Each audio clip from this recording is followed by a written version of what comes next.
Assalamualaikum warahmatullahi wabarakatuh. Halo teman-teman semua, perkenalkan nama saya Pailinda Mayanti. Pada kesempatan kali ini, saya akan membahas mengenai studi kasus perancangan basis data sistem absensi guru. Pernah nggak kalian kepikiran bagaimana sekolah itu mengelola data kehadiran puluhan atau ratusan guru setiap harinya? Mulai dari jam masuk, jam pulang, status izin, sampai akumulasi kehadiran per bulannya. Semua itu butuh database yang solid di belakangnya. Sistem absensi guru ini merupakan sistem informasi yang digunakan oleh sekolah untuk mencatat kehadiran guru setiap hari secara digital.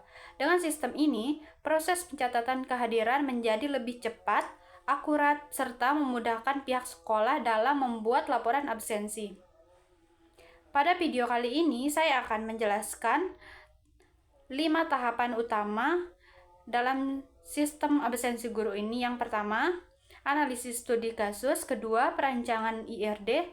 Ketiga, proses normalisasi database.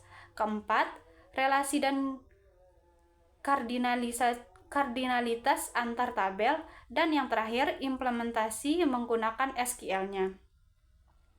Langsung saja kita mulai pembahasannya. Nah, yang pertama, kita mulai dari analisis kasus dan rancangan IRD-nya. Untuk contoh studi kasusnya, di sebuah sekolah ingin membuat sistem absensi guru. Setiap guru mempunyai identitas berupa NIP, nama, alamat, nomor telepon, serta mengajar satu mata pelajaran.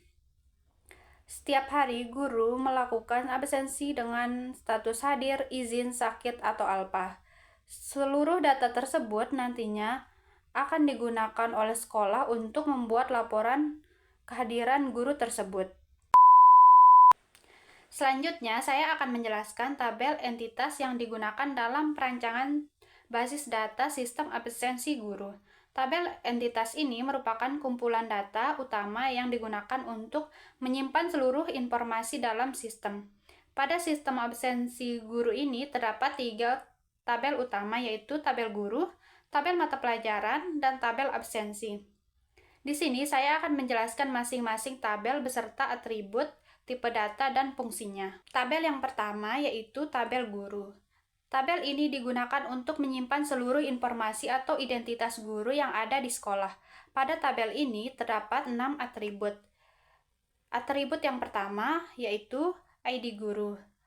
Pada atribut yang pertama ini, kolom ID guru memiliki tipe data int dan berfungsi sebagai primary key atau kunci utamanya. Primary key ini digunakan sebagai identitas unik bagi setiap guru sehingga tidak ada 2 guru yang memiliki kode yang sama. Atribut yang kedua yaitu nama guru. Atribut ini menggunakan tipe data parse dengan panjang maksimal 100 karakter.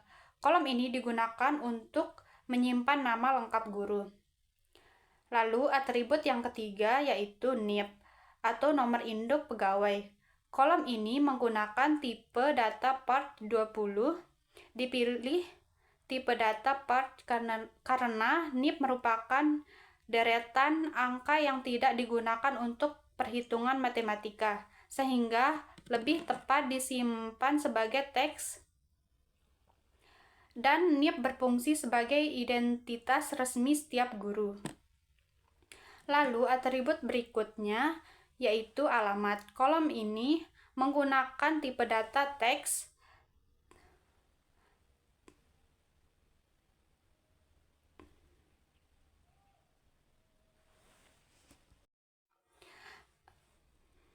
Atribut berikutnya yaitu alamat. Atribut ini menggunakan tipe data teks. Tipe data teks ini dipilih karena panjang alamat setiap guru dapat berbeda-beda dan biasanya lebih panjang dibandingkan atribut lainnya. Kolom ini digunakan untuk menyimpan alamat tempat tinggal guru. Selanjutnya, atribut nomor HP. Atribut ini menggunakan tipe data part 15. Kolom ini digunakan untuk menyimpan nomor telepon atau nomor WhatsApp guru. Nomor telepon ini disimpan sebagai teks agar angka 0 di depan nomor tidak hilang. Yang terakhir, atribut ide mapel. Atribut ini memiliki tipe data int dan berfungsi sebagai foreign key. Foreign key ini digunakan untuk menghubungkan tabel guru dengan tabel mata pelajaran lainnya. Artinya, setiap guru memiliki referensi terhadap mata pelajaran yang diampunya. Selanjutnya, tabel mata pelajaran. Tabel ini digunakan untuk menyimpan daftar seluruh mata pelajaran yang ada di sekolah. Tabel mata pelajaran ini memiliki dua atribut. Atribut yang pertama yaitu ID mapel. Atribut ini menggunakan tipe data int dan berfungsi sebagai primary key. Primary key ini memastikan setiap mata pelajaran memiliki kode yang unik. Lalu atribut yang kedua yaitu nama mapel. Atribut ini menggunakan tipe data parts 100. Kolom ini digunakan untuk menyimpan nama mata pelajaran. Selanjutnya untuk tabel yang terakhir ini yaitu tabel absensi. Tabel ini digunakan untuk menyimpan seluruh data kehadiran guru setiap hari. Atribut pertamanya yaitu ID absensi. Atribut ini menggunakan tipe data int dan berfungsi sebagai primary key. Setiap data absensi memiliki nomor unik yang berbeda sehingga mudah diidentifikasi. Atribut yang kedua yaitu ID guru. Atribut ini menggunakan tipe data int dan merupakan foreign key. Foreign key ini menghubungkan tabel absensi dengan tabel guru. Dengan adanya hubungan tersebut, sistem dapat mengetahui data absensi tersebut milik guru yang mana. Lalu yang ketiga, atribut tanggal. Atribut ini menggunakan tipe data date. Atribut ini menyimpan tanggal pelaksanaan absensi. Selanjutnya, atribut jam masuk. Atribut ini menggunakan tipe data time. Atribut ini digunakan untuk mencatat waktu guru mulai masuk atau melakukan absensi. Lalu yang terakhir yaitu atribut jam keluar. Ini juga menggunakan tipe data time.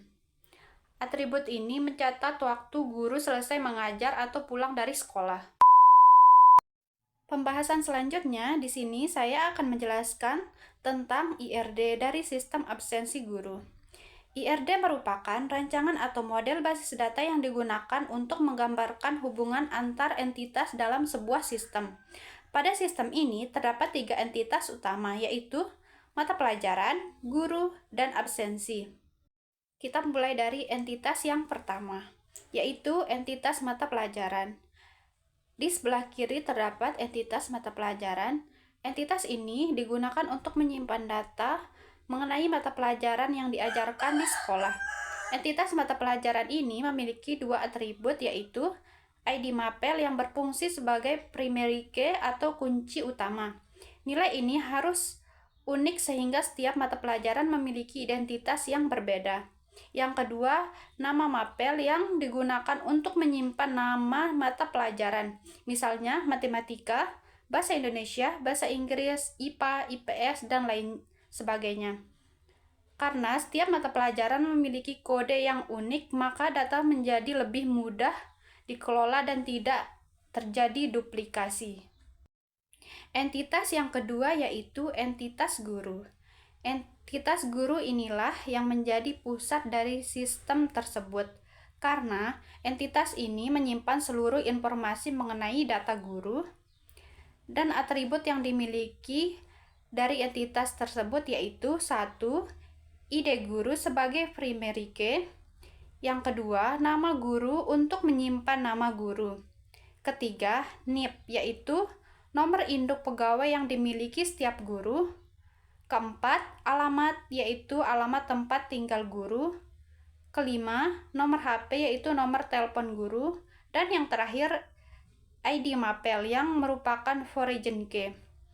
Untuk foreign key ID mapel ini digunakan untuk menghubungkan guru dengan tabel mata pelajaran. Artinya, setiap guru mengajar satu mata pelajaran yang sudah tersimpan pada tabel mata pelajaran. Misal contohnya, seorang guru bernama Budi memiliki ID mapel sama dengan 1 hingga sistem mengetahui bahwa beliau mengajar mata pelajaran matematika. En- Entitas yang terakhir yaitu entitas absensi. Entitas absensi berada di sebelah kanan. Entitas ini digunakan untuk menyimpan data kehadiran guru setiap hari. Untuk atribut yang dimiliki pada entitas ini yaitu pertama, ID absensi sebagai primary key. Kedua, tanggal yaitu tanggal guru melakukan absensi. Ketiga, jam masuk yaitu waktu guru datang ke sekolah. Keempat, jam keluar yaitu waktu guru selesai mengajar. Dan kelima, status yaitu yang berisi informasi kehadiran seperti hadir, izin, sakit, ataupun alpa. Dan yang terakhir, ID guru yang merupakan foreign key. Untuk foreign key ID guru ini menghubungkan data absensi dengan guru yang melakukan absensi. Dengan adanya hubungan tersebut, sistem dapat mengetahui absensi milik guru yang mana. Pembahasan selanjutnya yaitu mengenai relasi dan kardinalitas antar entitas tersebut. Untuk relasi yang pertama yaitu mata pelajaran dengan guru. Relasi ini diberi nama mengajar. Kardinalitasnya adalah 1 to many atau 1:n. Artinya, satu mata pelajaran dapat diajarkan oleh banyak guru. Sebagai contohnya, mata pelajaran matematika dapat diajarkan oleh beberapa guru yang berbeda. Namun pada rancangan database ini, setiap guru hanya berhubungan dengan satu mata pelajaran melalui ID mapel. Oleh karena itu, hubungan yang terbentuk adalah 1:banyak. Berikutnya, relasi yang kedua yaitu guru dengan absensi. Relasi ini diberi nama memiliki. Kardinalitasnya juga 1 to many atau 1:n.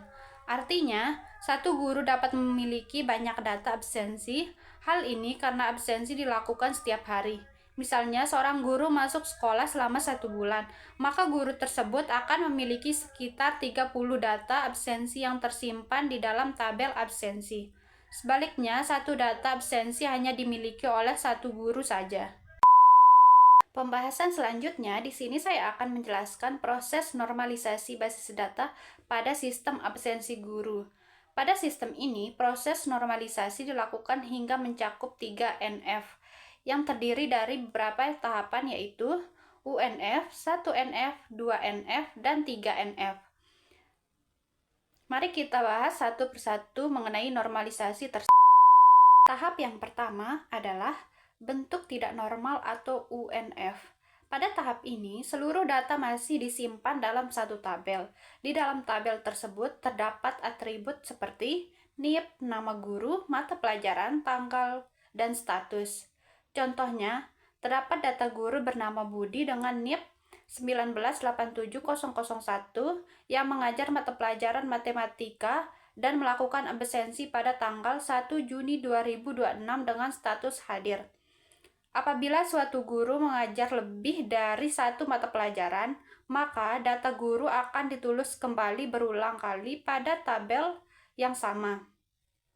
Akibatnya terjadi redundansi data, yaitu pengulangan informasi yang sebenarnya tidak perlu. Selain itu, apabila terdapat perulangan data, misalnya alamat atau nomor telepon guru, maka perubahan tersebut harus dilakukan di banyak baris sekaligus hingga berisiko menimbulkan ketidakkonsisten data. Karena alasan tersebut, data pada tahap UNF belum efisien dan perlu dinormalisasikan. Selanjutnya, tahap yang kedua yaitu 1NF.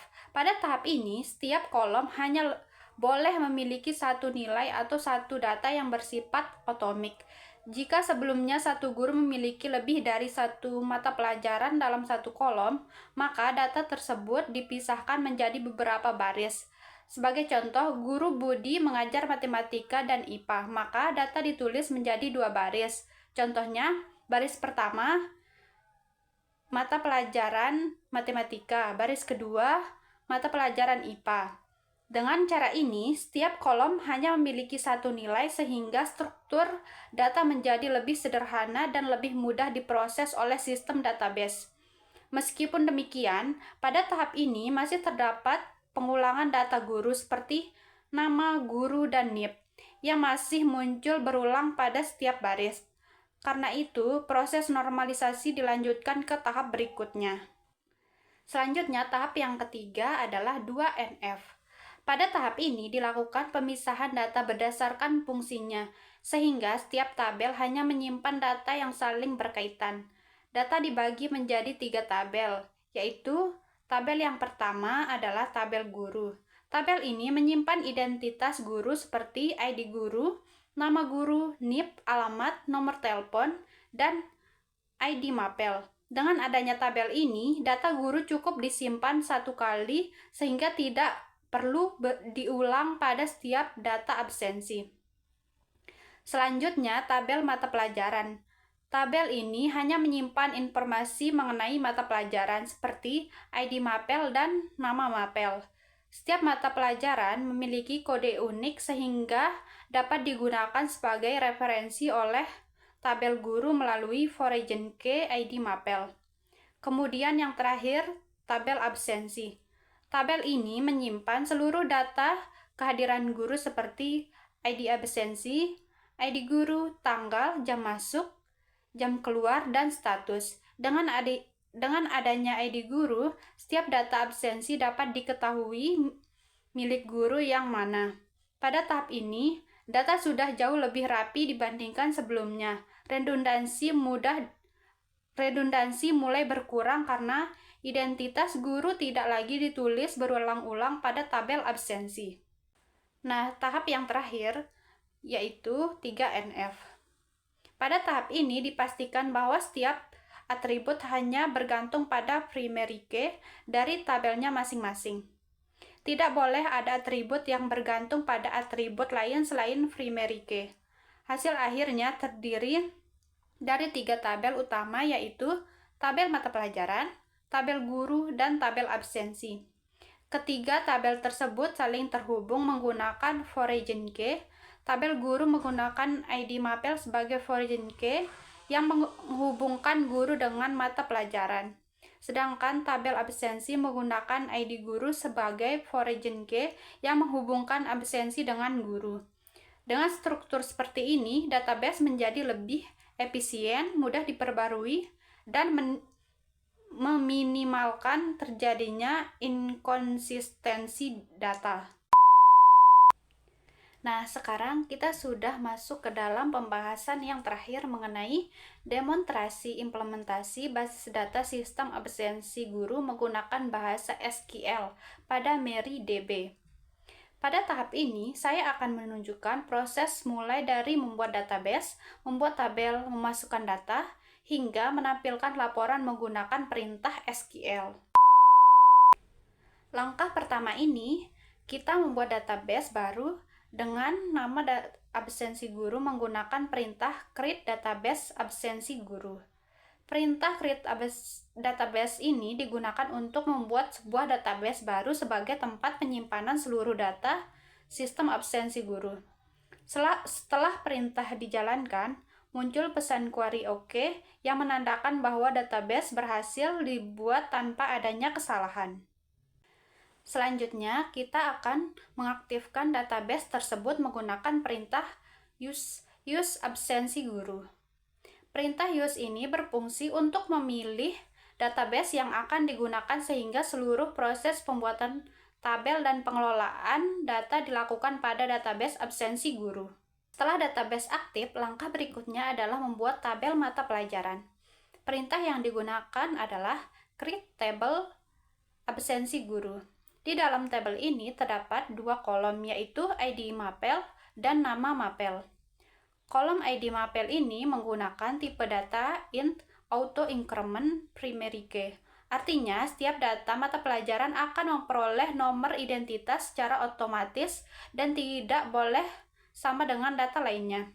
Sedangkan kolom nama mapel menggunakan tipe data part 100 untuk menyimpan nama mata pelajaran. Setelah perintah dijalankan, sistem kembali menampilkan pesan query OK, yang berarti tabel berhasil dibuat, yaitu membuat tabel guru. Pada tabel guru ini terdapat beberapa atribut, diantaranya yaitu ID guru sebagai primary key, nama guru, NIP, alamat, nomor HP, dan ID mapel. Dalam kolom ID guru ini dibuat menggunakan auto increment sehingga setiap guru memiliki kode unik secara otomatis. Sementara itu, kolom ID mapel berfungsi sebagai foreign key yang menghubungkan tabel guru dengan tabel mata pelajaran. Melalui foreign key ini, sistem dapat mengetahui mata pelajaran yang diajarkan oleh setiap guru. Lalu yang terakhir, kita membuat tabel absensi. Tabel ini digunakan untuk menyimpan data kehadiran guru setiap hari. Kolom yang dibuat meliputi ID absensi sebagai primary key, ID guru sebagai foreign key, tanggal, jam masuk, jam keluar, dan status. Kolom ID guru ini dihubungkan dengan tabel guru menggunakan foreign key, sehingga setiap data absensi pasti dimiliki oleh satu guru tertentu. Setelah seluruh tabel selesai dibuat, tahap berikutnya adalah memasukkan data menggunakan perintah insert into. Pertama, kita memasukkan data ke tabel mata pelajaran. Sebagai contoh, saya menambahkan 2 mata pelajaran yaitu matematika dan bahasa Indonesia. Kemudian, saya memasukkan data guru. Data guru yang dimasukkan yaitu nama guru, NIP, alamat, nomor HP, ID mata pelajaran, yang berarti guru tersebut mengajar mata pelajaran matematika. Selanjutnya, saya memasukkan data ke tabel absensi. Data absensi tersebut berisi ID guru, tanggal, jam masuk, jam keluar, status kehadiran. Setiap kali perintah insert dijalankan, sistem menampilkan pesan query OK yang menunjukkan bahwa data berhasil disimpan ke dalam database. Setelah data berhasil dimasukkan, kita melakukan pengecekan menggunakan perintah select. Perintah yang pertama yaitu select from guru. Perintah ini digunakan untuk menampilkan seluruh data yang terdapat pada tabel guru. Hasilnya menunjukkan bahwa data guru berhasil tersimpan dengan benar, mulai dari ID guru, nama guru, NIP, alamat, nomor HP, hingga ID mapel. Lalu, selanjutnya kita membuat perintah select from absensi. Perintah ini digunakan untuk menampilkan seluruh data pada tabel absensi. Hasilnya memperlihatkan informasi mengenai tanggal absensi, jam masuk, jam keluar, dan status kehadiran guru. Hal ini membuktikan bahwa data telah berhasil masuk ke dalam database sesuai dengan yang diinputkan sebelumnya. Kita sudah masuk ke tahap yang terakhir, yaitu menampilkan laporan absensi menggunakan join. Join ini digunakan untuk menggabungkan data dari beberapa tabel yang saling berhubungan. Pada query ini, saya menggabungkan 3 tabel sekaligus, yaitu tabel absensi, tabel guru, dan tabel mata pelajaran. Hubungan pertama dilakukan antara tabel absensi dan guru melalui kolom ID guru. Selanjutnya, tabel guru dihubungkan dengan tabel mata pelajaran melalui kolom ID mapel. Hasil dari query join ini menghasilkan sebuah laporan yang lebih lengkap. Informasi yang ditampilkan meliputi nama guru, nama mata pelajaran, tanggal absensi, jam masuk, jam keluar, dan status kehadiran. Pada contoh hasil yang terlihat di layar, Guru Budi Santoso mengajar mata pelajaran matematika, melakukan absensi pada tanggal 1 Juni 2026, masuk pada pukul 07.15, pulangnya pada pukul 14.00 dengan status hadir.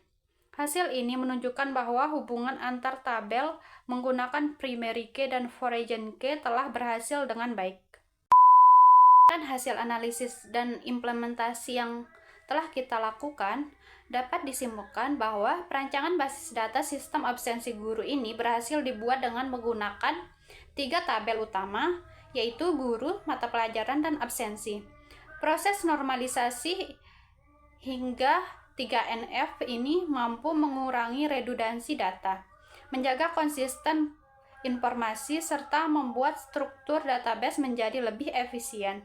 Hubungan antar tabel ini dibangun menggunakan primary key dan foreign key, sehingga data saling berhubungan dengan baik dan memudahkan proses pengolahan maupun pencarian informasi. Implementasi menggunakan query SQL ini juga menunjukkan bahwa database dapat digunakan untuk membuat tabel, menyimpan data, menampilkan data, dan menghasilkan laporan absensi melalui perintah join. Dengan demikian, sistem ini dapat menjadi dasar dalam mengembangkan aplikasi absensi guru yang lebih lengkap dan mendukung pengelolaan data secara cepat, akurat, serta terstruktur. Demikian presentasi saya mengenai perancangan basis data sistem absensi guru ini. Terima kasih atas perhatiannya. Mohon maaf apabila terdapat kekurangan dalam menyampaikan materi ini. Sekian, wassalamualaikum warahmatullahi wabarakatuh.